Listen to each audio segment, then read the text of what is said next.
bien, vamos a hablar hoy sobre algunos textos de la carta a los Gálatas. Esta es una carta muy interesante. La carta a los Gálatas la escribió Pablo a los habitantes de Galacia, no de Galicia, no confundiros. Y a mí me gusta la carta porque se ve al Pablo tal como es, un poco huraño, enfadado, a veces un poco bruto, diciendo las cosas.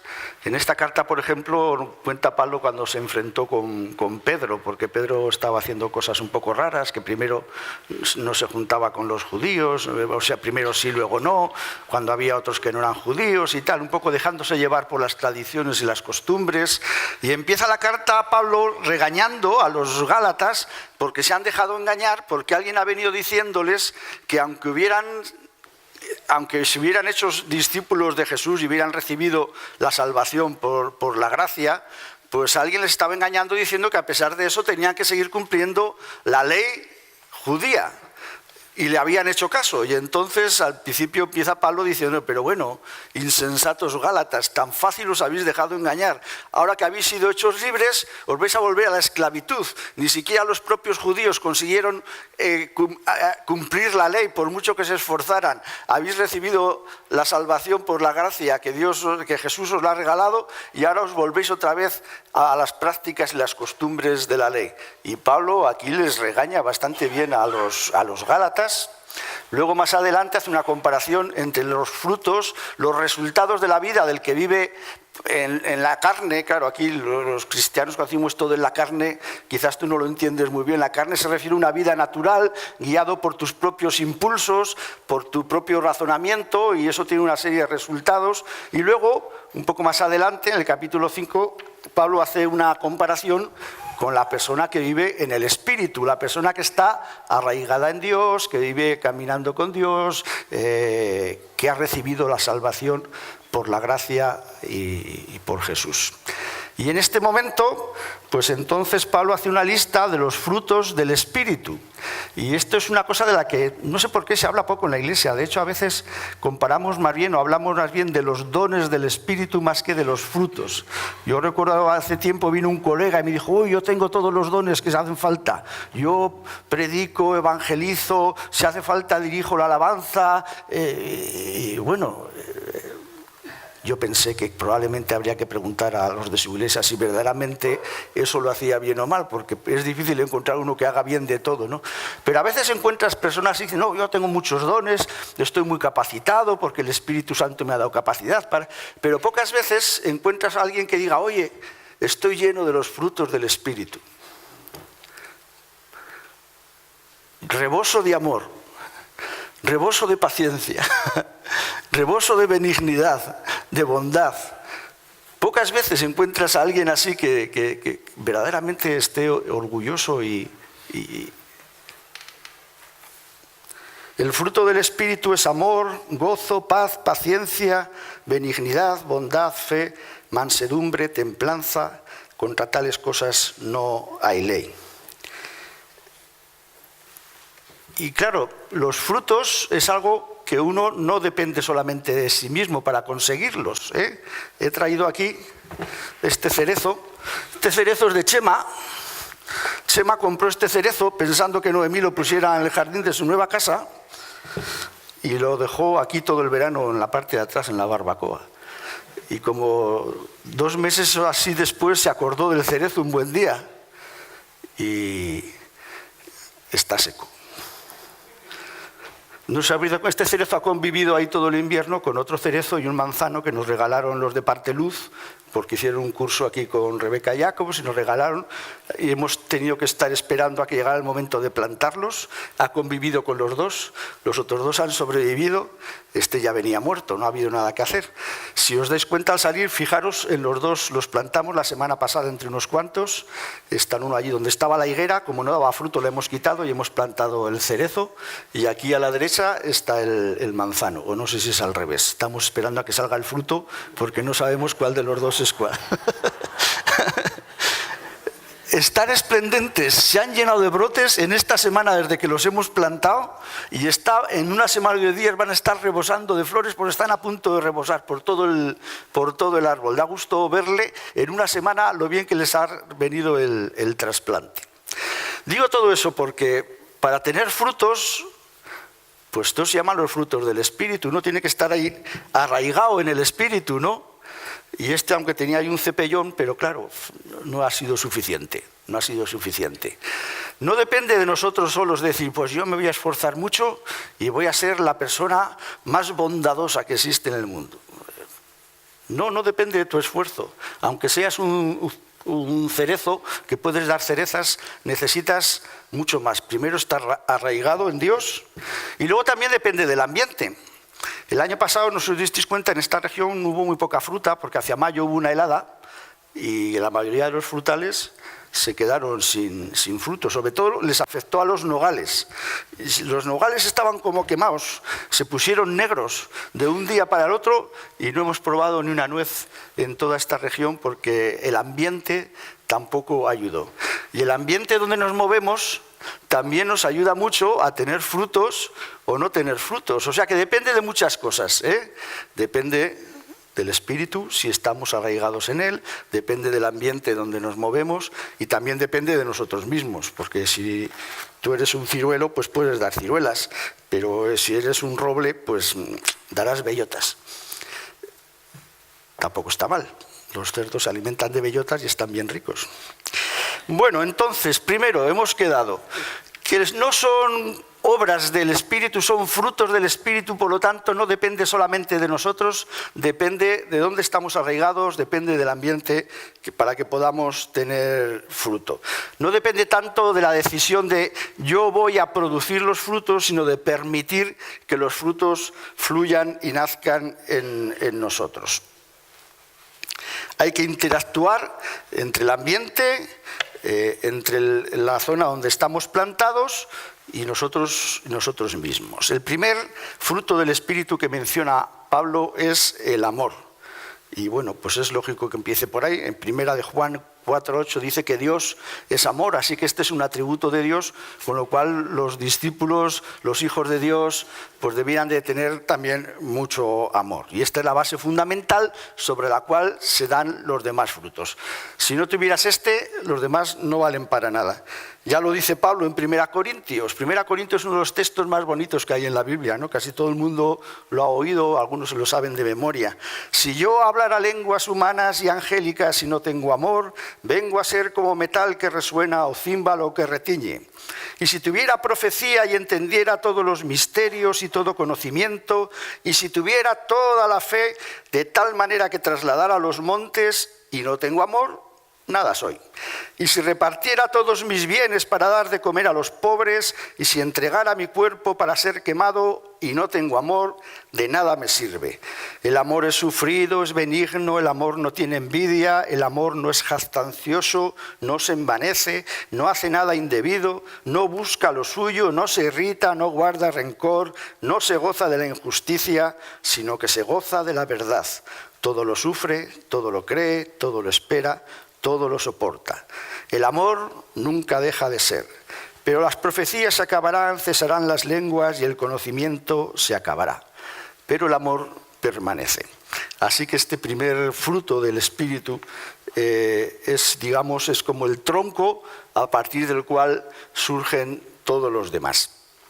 El segundo que menciona es el gozo. En la Biblia la palabra dice alegría. Ya sabéis que las Biblias pues tienen varias versiones y el problema al traducir es que no hay una equivalencia exacta entre, especialmente ahora este texto que está en el original en griego, pues para traducirlo al castellano pues hay mucha dificultad. Y también veréis que en la lista de frutos del Espíritu, depende de la versión de la Biblia que cojas, pues habrá algunas palabras que definen un fruto y otras versiones utilizan otra palabra, porque es muy difícil encontrar una equivalencia exacta con el término griego para decir, pues esto significa tal. Esto en matemáticas es más fácil, porque uno es uno y one en inglés y pues, igual en cualquier otro idioma, ¿no? Pero cuando vas a traducir términos y especialmente cuando estás expresando este tipo de cosas, los frutos del espíritu, las emociones, todo esto, pues es muy difícil encontrar una palabra exacta para traducirlo. Así que verás que en cada versión de la Biblia están tratando de encontrar el término que más se aproxima, pero no siempre coincide. Y aquí la Reina Valera de toda la vida dice gozo, la palabra que es más moderna dice alegría. En realidad esto viene del griego de una palabra que se llama chara, que significa alegría o deleite. Entonces esto es la felicidad que irradia la vida del creyente. Está relacionado con el siguiente fruto, que es la paz, y esto sería como la expresión externa de lo que pasa por dentro, de esa paz interior, ¿no? El gozo es la expresión de la paz interior del creyente. Es como el abrillantador de todos los demás frutos. De hecho, cuando ves una persona llena de gozo, da gusto verla, ¿no? Y eso nuevamente se contagia. Y bueno, pues cuando ves a alguien así, yo también quiero, me gustaría tener lo mismo. No sé si muchas veces los creyentes damos esa sensación de gozo, o más bien de pesadez. ¿Qué pensarán los demás cuando nos ven? Si somos personas que comunicamos gozo, alegría, o quizás depresión, cansancio. El mundo, nuestra ciudad, nuestro entorno, la verdad serían mucho mejor si todos pusiéramos mucho interés en producir los frutos del Espíritu. En realidad es lo que necesita nuestro entorno, ¿no? Hay un periódico, La Vanguardia, no La Vanguardia aquí de España, La Vanguardia colombiana, que dice: lo que se ve de usted afuera es solo un reflejo de su mundo interior. Por lo tanto, si quiere mejorar algo en su vida, debe empezar por cambiar los aspectos internos de su mente y de sus emociones. ¿Has leído alguna vez La Vanguardia, Maribel?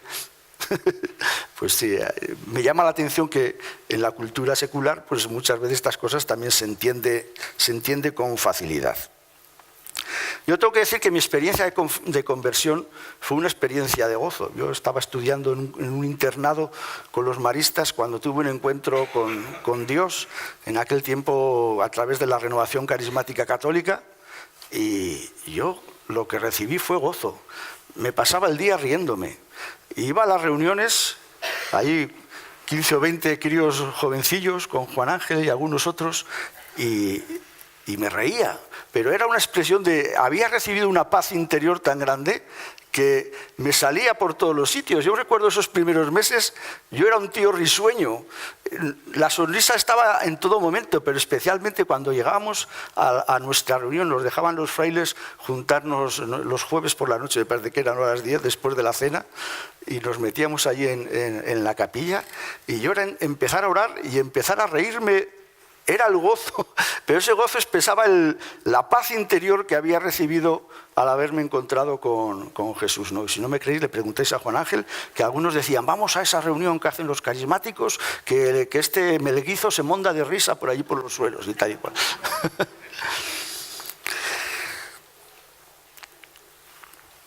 En el Nuevo Testamento pues hay gozo por todas partes. Si leéis el nacimiento de Jesús, pues es un nacimiento que se encuentra con mucho gozo. Cuando Pablo y Silas estaban en la cárcel, dice que estaban cantando con gozo. El elemento del gozo es algo distintivo en los primeros cristianos. En Hechos 2:46 dice que perseveraban unánimes cada día en el templo y en el partimiento del pan, y en las casas comían juntos con alegría y sencillez de corazón. Cuando Felipe encontró al eunuco etíope y lo bautizó allí en un charco que encontró al lado de la carretera, dice que este hombre se marchó lleno de gozo a su país. Así que este fruto, el gozo, debiera ser una característica nuestra y debiera de cuestionarnos: yo soy una persona llena de gozo. Y si no eres una persona llena de gozo, probablemente algo está fallando. O no estás arraigado en Jesús, o quizás el ambiente en el que te estás moviendo está apagando ese gozo. Ahora se habla mucho de esto de relaciones tóxicas, ¿no? Que chupan de ti y no hay manera de recibir algo de una de estas relaciones, ¿no? Bueno, quién sabe, quizás una persona llena de gozo aún podría comunicar algo a una de estas relaciones tóxicas. El asunto es, si no tengo gozo, debiera de pararme. ¿Por qué es más importante tener gozo que tener muchos dones? Algo pasa en nuestra vida. O nos falla nuestra relación con Dios, o nos falla el ambiente. Cada uno podríamos analizarlo, ¿no? Pero el cristiano debiera de ser una persona que irradia gozo allí por donde pasa, no porque ha aprendido a poner buena cara, sino porque interiormente hay algo que está bulliendo ahí, ¿no? El tercer fruto del Espíritu que nos menciona Pablo es la paz, que viene de una palabra griega que se dice eirene. Hay por ahí varias organizaciones que se llaman así, algunas menonitas. Tiene que ver no tanto con la ausencia de problemas de ansiedad o de preocupación, más bien es una serenidad que resulta de vivir en buena relación con Dios y con las demás personas y también con uno mismo. Es un término muy amplio, tiene relación con este otro término, salón, no el salón de tu casa, el salón de la paz judía, que también es un término amplio que es difícil de traducir, por eso, porque es un término muy rico que significa una relación armoniosa con todo, ¿no? Pues sí, con uno mismo, con los demás y con Dios, ¿no? La paz interior debe llevarnos a la paz exterior. Si yo estoy en paz con Dios, pues debería tratar de estar en paz con los demás. El mismo Pablo nos dice, en lo que dependa de vosotros, tratad de llevaros bien con todos, de estar en paz con todos. En algunos casos, pues igual el otro no quiere, ¿no? Pero si nosotros tenemos paz con Dios, deberíamos de tener paz con las demás personas. Bueno, venís al taller de la paz el 28, seguramente habrá mucho de este tema.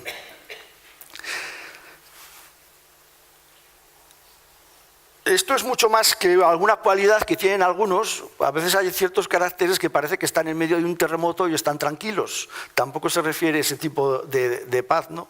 Personas que más bien parece que la sangre no les hierve, entonces están en un terremoto y hay un terremoto. Bueno, ya pasará. No es esa paz, ¿no? Esto es mucho más profundo, va mucho más allá de eso. El cuarto, paciencia.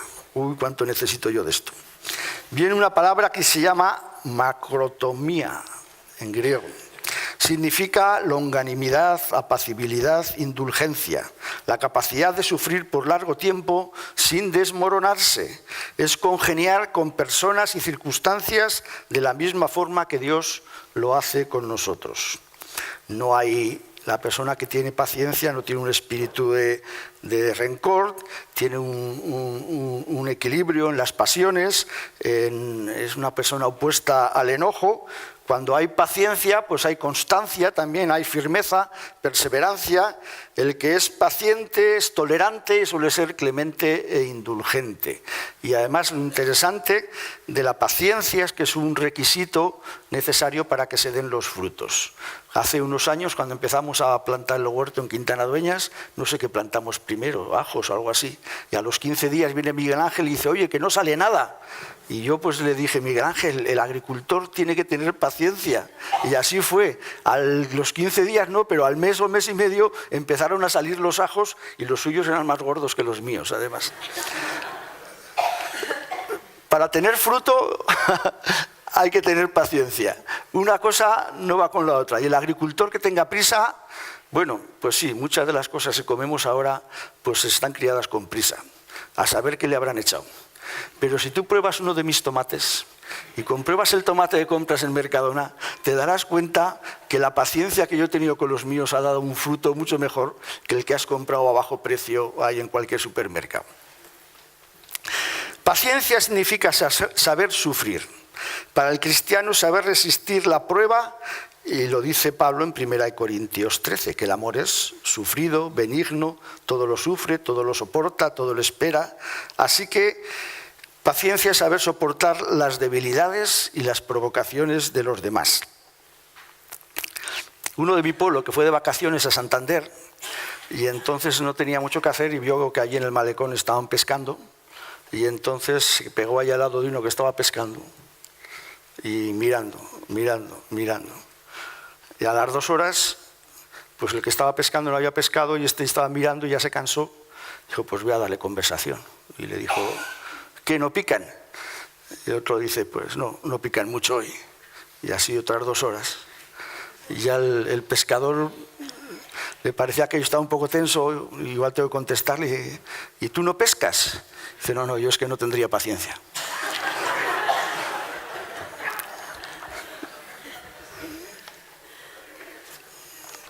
Benignidad, el fruto número 5, viene del griego crestotes. Tú debías de tener crestotes si eres un discípulo de Jesús. Esto significa bondad, integridad, excelencia del carácter, amabilidad, todo lo contrario a la dureza. La benignidad es la suavidad de carácter, la tranquilidad del espíritu, una disposición reposada para tratar con cortesía. Mira, yo para entender esto, lo que me fijo siempre es cuando tú vas al médico, que tienes algún tumulto, un tumor, y dice, tiene un tumor, donde esté. Lo primero que hay que saber es si el tumor es benigno o maligno. Y entonces te hace una prueba allí, y allí vuelves, Dani lo estudia allí en anatomía patológica, y entonces vas allí y te dice, es benigno. Vale, no hay que temerle, no pasa nada. Eso es benignidad. Alguien que dices, no hay que temerle, no pasa nada, es bueno, no hay ningún problema con este, ¿no? Es una manera que yo entiendo a lo que se refiere y tendría que ver también con el término amabilidad. ¿Cuánta amabilidad nos falta por el mundo, verdad? Cuando vas a una ventanilla y está ahí el funcionario, venga usted mañana, le falta no sé qué. Si todos fuéramos mucho más amables, si todos los cristianos decidiéramos ser mucho más amables en nuestra familia, en nuestro trabajo, en el instituto, en la universidad, probablemente el ambiente cambiaría. Pero la amabilidad brilla por su ausencia y es una cosa pues que cambia todo el entorno. Cuando encuentras una persona amable, no sé, es como que la atmósfera cambia. El sexto, parecido, bondad. Algunos estudiosos dicen que este es el término más difícil de traducir, que no encuentran una palabra para expresar que es el agatosune, que es la palabra que empleó Pablo en griego, que significaría benevolencia, rectitud de corazón y de vida, cualidad del hombre bueno, generosidad. Tiene que ver con mostrar nuestro amor cristiano a los demás con hechos. Mostrar nuestro amor cristiano a los demás con hechos. Esto último es lo más complicado, ¿verdad? Decirlo de palabra, yo me pongo aquí a la salida y os voy diciendo a todos, ay, te quiero mucho. Pero luego, ¿qué pasa cuando verdaderamente tengo que demostrarlo con hechos? Pues esa es la bondad que debiéramos de tener todos en nuestra vida. Y el siguiente, fe, la Reina Valera utiliza este término fe, pero es una palabra que no expresa lo que quiere decir esto, porque en realidad lo que quiere decir es lealtad, que en la Biblia la palabra sí que lo dice mejor. Este fruto es la lealtad, no se refiere a la fe de creer en algo, más bien se refiere a que una persona de fe, que es una persona de la que te puedes fiar, que te dice mañana voy a tal sitio y mañana está en tal sitio, o voy a hacer esto y va a hacer aquello. Y una persona que te es leal, que en un momento de dificultades no te va a abandonar, sino que va a seguir contigo, a tu lado. Más bien expresa ese tipo de fidelidad que hay entre un matrimonio, ¿no? Que están juntos para toda la vida. Entonces esto, cuando la Reina Valera traduce fe, está un poco cogido por así. Yo creo que esta otra traducción de la Biblia, la palabra lealtad, expresa mucho mejor de qué va este fruto del Espíritu. Y al final, el octavo punto, no, me quedan 2, mansedumbre. Yo me acuerdo cuando era pequeño, en el pueblo, a veces se hablaba de los burros y de las mulas, pues este animal es manso.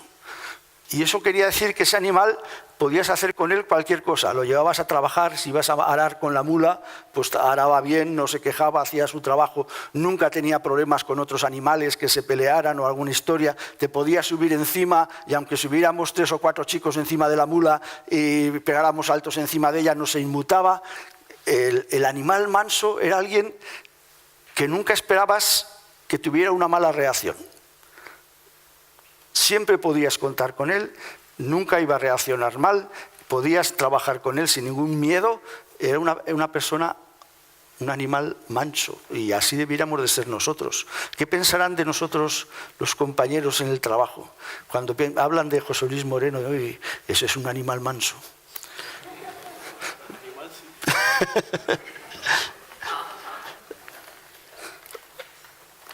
Templanza.